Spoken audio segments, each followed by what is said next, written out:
پاکستان جو ہے اس نے کچھ آلٹرنیٹس وہ دریافت کیے ہیں. دیکھیں پاکستان کا سب سے بڑا پارٹنر جو میڈیسنل را مٹیریل میں وہ چائنا ہے. تو چائنا سے بہت تیزی سے بات چیت ہو رہی ہے کہ وہ را مٹیریل جو انڈیا سے آتا ہے ہمیں چائنا سے ملنا شروع ہو جائے. پہلی بات تو یہ پرائسنگ کا تھوڑا سا مسئلہ ہے.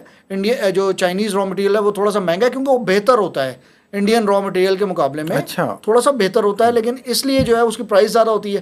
تو ابھی مجھے پتہ چلا کہ کچھ ڈرائیو نے اور منسٹری آف ہیلتھ نے پرائم منسٹر آفس سے درخواست کی ہے کہ وہاں پہ گورنمنٹ لیول پہ بات کی جائے کہ جو را مٹیریل ہمیں چائنا سے ملتا ہے وہ ذرا تھوڑی سی پرائسنگ کمپیٹیٹیو ہو تاکہ ہمارے مسائل حل ہو سکیں. ایک متبادل کے طور پہ چین کو دیکھنا شروع کر دیا. چین سے پاکستان پہلے ہی 40-50% انڈیا کے متبادل کے طور پہ انڈیا کے متبادل کے طور پہ زیادہ. اس کے علاوہ دیکھیں اور کئی ممالک سے جو ہے نا رابطے کرنے شروع کر دیے ہیں حکومت پاکستان نے اور ڈرائیو نے, اور امپورٹرز کو کہا گیا ہے کہ وہاں سے رابطے کریں. ان میں ایک تو ہے چائنا, تو میں نے آپ کو بتا دیا. اس میں دوسرے نمبر پہ انڈونیشیا اور ملائیشیا ہیں جو بہت اچھے را مٹیریل پروڈیوسرز بن گئے ہیں.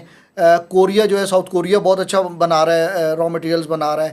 اس کے علاوہ ترکی اور ایران جو ہیں یہ بھی کچھ فارماسیوٹیکل انگریڈینٹس بناتے ہیں. ان کی ویکسینز بہت اچھی ہیں, ان کے جو کینسر کی ادویات ہیں وہ بہت اچھی ہیں. پھر روس ہے جو مونوکلونل اینٹی باڈیز بنا رہا ہے. اصل مسئلہ یہ ہے کہ ہمارے جو امپورٹرز ہیں وہ آلٹرنیٹ پہ سوئچ کرنے کو تیار نہیں ہے. میری کل ڈرائیو کے حکام سے بات ہوئی.